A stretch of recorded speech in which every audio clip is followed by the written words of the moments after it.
So Rick Beato just made a video talking about this new AI artist that has actually exceeded over 3 million listeners on the monthly for Spotify. This artist's name is Breaking Rust, and it's an AI country artist that apparently has blown up overnight. Now, I think with all of the AI discussion in the music community right now, I'd actually go out on a limb to say that I think the majority is against using AI for music, but somehow it's being presented as if everybody is interested in it. I do believe that 90% of all musicians are really against having AI artists and using AI to make music, and I find it very suspicious that we're constantly being presented with these AI artists that are blowing up overnight when we all listen to the music and it's objectively not very good. So rather than dissect why AI is bad for music, I'm actually going to dissect today on why I believe Spotify and record labels and artists are actually fudging the numbers to present a fake product to you to have you believe the hype so you buy into the fakeness using the psychology that they want you to actually line their pockets. Hey guys, real quick, if you want lessons with me and want to learn how to play like this, learn how to unlock the fretboard of your guitar, email me below for a one-on-one private instruction from me, and if it's a good fit, I'll get back to you and we can work together. My email is in the link in the description and the pinned comment. Now back to the video. So the whole reason I'm even making this video is, I grew incredibly suspicious after seeing this AI artist blow up overnight. I thought, this is really not adding up for me. So I think first, to support this theory, we need to talk about analog distribution back in the 1980s. I would consider the 1980s to be really the height of vinyl records, the height of analog distribution, and actually people going to the store and buying vinyl. This is where analog music in general, production, recording, and the selling of analog music peaked. And we know this for a fact because there is plenty of stories of record labels actually going and buying their own records so they can report it to get the Billboard chart numbers that they want and to boost the artists without actually boosting the artist, but basically a fake scenario, so that way people buy into that artist even more, saying, oh hey, this guy's really famous, he must be good, let me go buy his record. That's usually where the psychology starts, but it's even more in depth than that.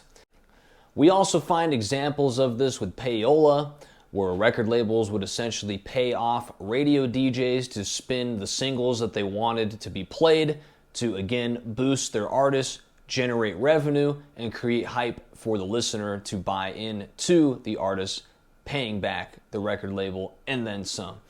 And this process has been existent really since the mafia started the music industry in the 1930s with MCA Records. If you follow the money, you'll always find who the culprit is when it comes to the music industry. And now, while the study of that is almost for another video and a deeper subject, we must also always keep in mind that criminals started the music industry, and none of it will ever be fair. Just like when you go to the casino will always win, even if you're a good player. And while you can fool some of the people all the time, and fool all of the people some of the time, you can never fool all of the people all of the time. I think our first and most recent example that we see of this issue is the recent case of the leaked jail phone calls from rapper Young Thug, where in these phone calls he's essentially discussing his fellow artist Gunna, who has had quite a few number ones. They both released albums this year. But Young Thug is essentially talking about how he made Gunna by actually paying for him to have the Billboard #1 slot.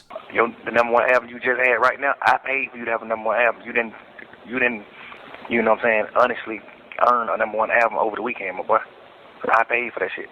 I never said that to him. I never told him that, cause we just got the plug on that. You never earned a #1 album. I spent 50 extra grand buying motherfucking streams, $50,000 buying streams for you. Now, obviously, these phone calls were never meant to be released, but on the topic of them being released is what dives us deeper into the subject of suspicion.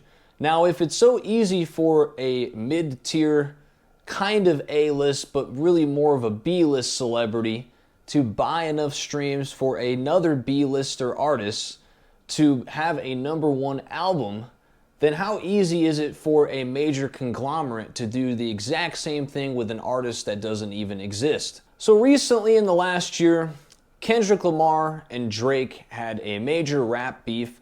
Now, truthfully, I question personally if this whole beef was fake just to boost numbers in general between the record label, as both artists share distribution with UMG. Interesting, isn't it?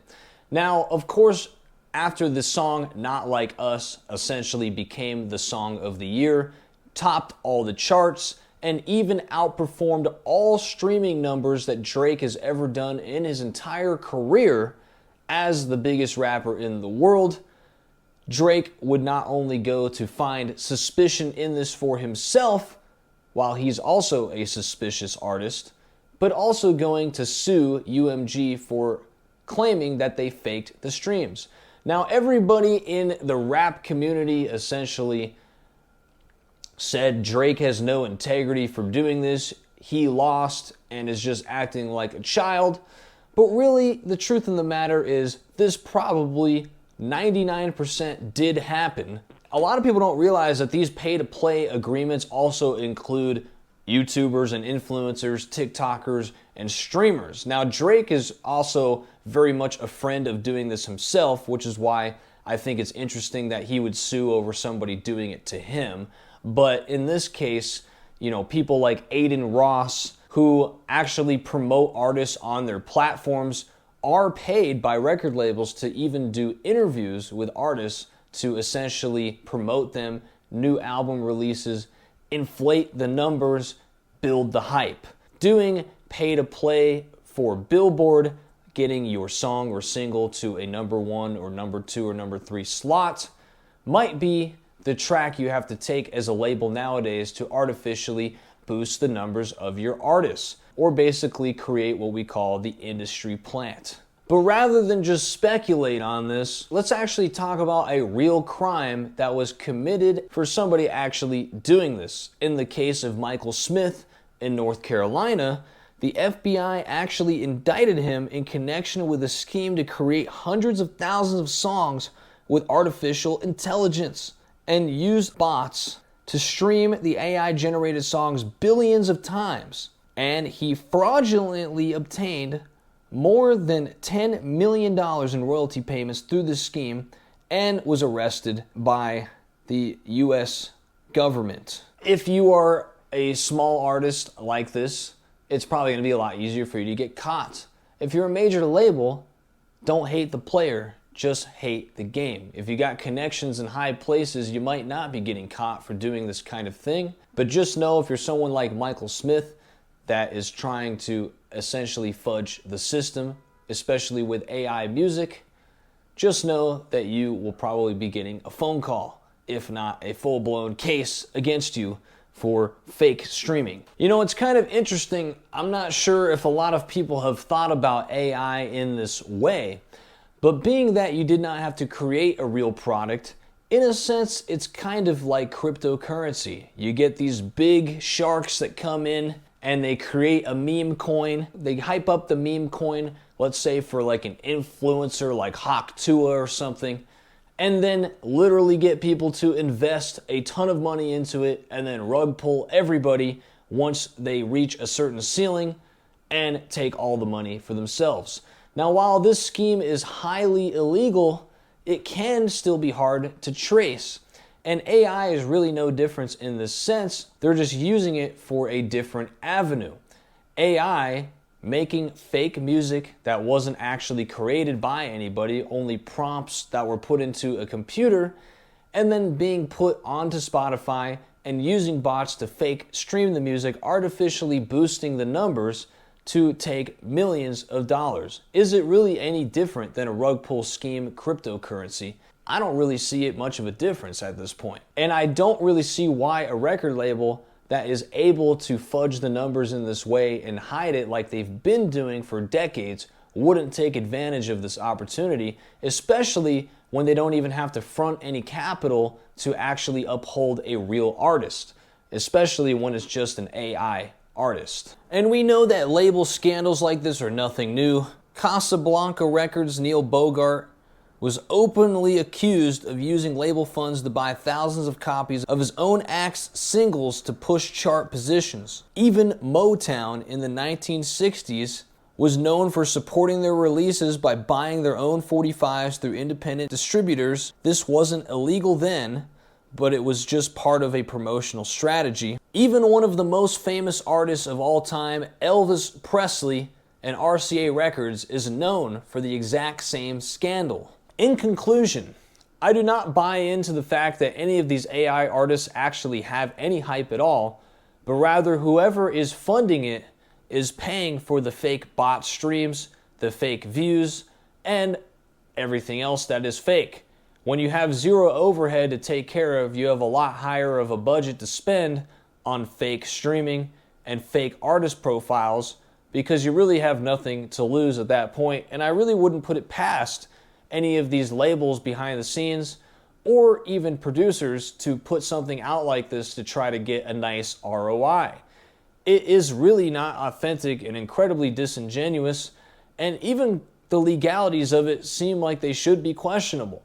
Although when it comes to intellectual property rights with music, this has always been an insane debate and very hard to uphold even in the court of law. Now look, in this video it's not meant to be doom and gloom, but you should be aware that when you see these scandals going on and these very suspicious AI artists coming out, I would not believe it for a second. And that's just my personal opinion with the evidence that I've also presented to you today to back it up. And you let me know what you think in the comments. If you want to work with me and you want lessons, email me in the link in the description below, and I will see you on the next one.